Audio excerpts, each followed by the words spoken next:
For centuries, Catholic social doctrine has been constructed on enduring foundations. Today, those ancient structures are intersecting with a vastly different reality. Welcome to the second part of our series on Pope Leo XIV's encyclical, Magnifica Humanitas.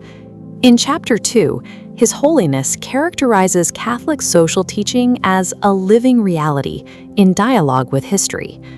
This doctrine preserves a core set of unchanging truths, serving to interpret the specific new things of our digital era.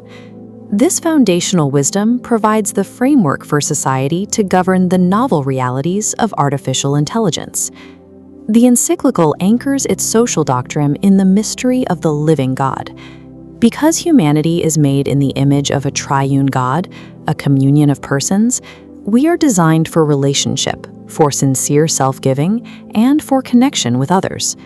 This relational design forms the bedrock of the entire document, the concept of ontological dignity. This is a dignity belonging to every human being simply by virtue of existing. It is an infinite, unearned gift that persists through failure, sin, or social exclusion.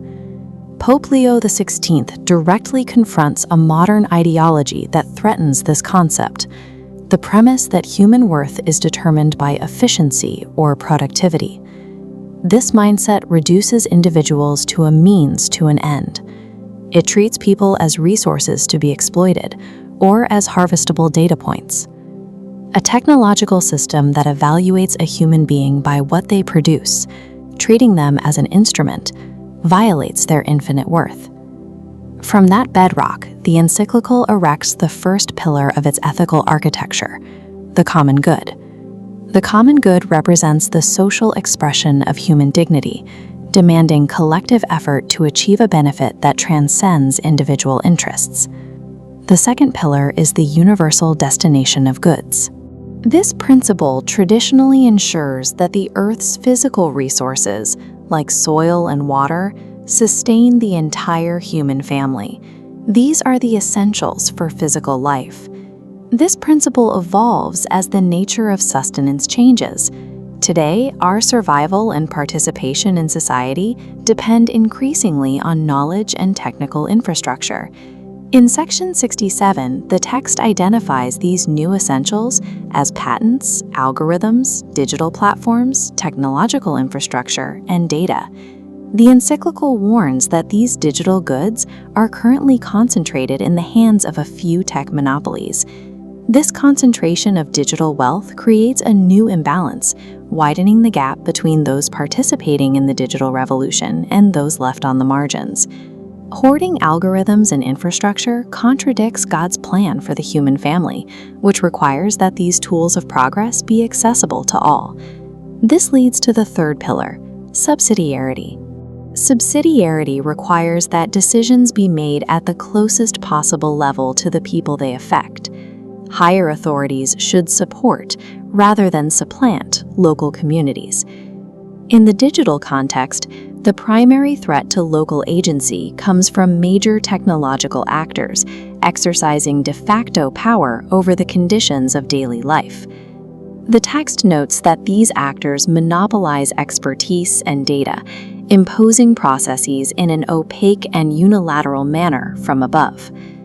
The Pope demands that governance instead include transparency, independent checks, and meaningful participation from local communities. Technology must facilitate local human agency, enabling people to participate in choices shaping their digital environments.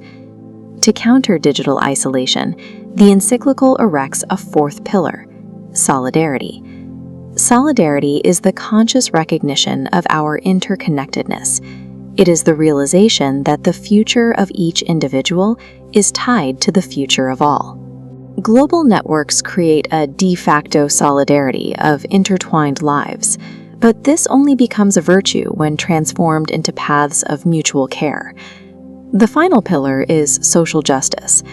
Social justice measures the capacity of a societal order to allow everyone, especially the weakest, to live a truly dignified life.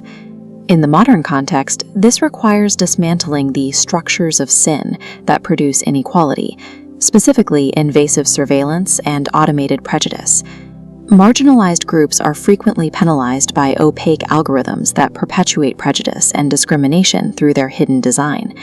Achieving social justice in the digital age means subjecting technology to public oversight, ensuring human dignity takes precedence over profit. Together, these 5 pillars support the ultimate benchmark of Catholic social doctrine: integral human development. This process measures progress by the spiritual, cultural, and relational growth of a person, moving beyond the metrics of economic output. Because technological innovations are not neutral, Pope Leo XVI proposes a definitive question to evaluate any artificial intelligence system. Do these innovations truly help individuals and peoples to become more humane and fraternal? Do they respect our common home and future generations? If a technology increases the well-being of a few while degrading ecosystems or shifting costs onto the disadvantaged, it fails the test of progress. Paragraphs 86 through 89 turn these social critiques back toward the Church itself. The Pope frames social doctrine as an ongoing examination of conscience for the Church's internal structures and relationships.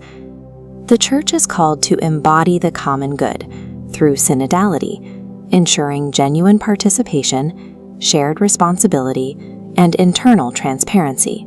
This requires identifying and healing distortions that produce inequality or the abuse of power within ecclesial life. These principles only become incarnate in the life of the faithful through the action of the Holy Spirit. The Church can only offer a credible witness to society about the dangers of technocratic power if it actively lives out these principles of fraternity internally. We have successfully mapped the ethical foundations required to safeguard humanity in the digital age.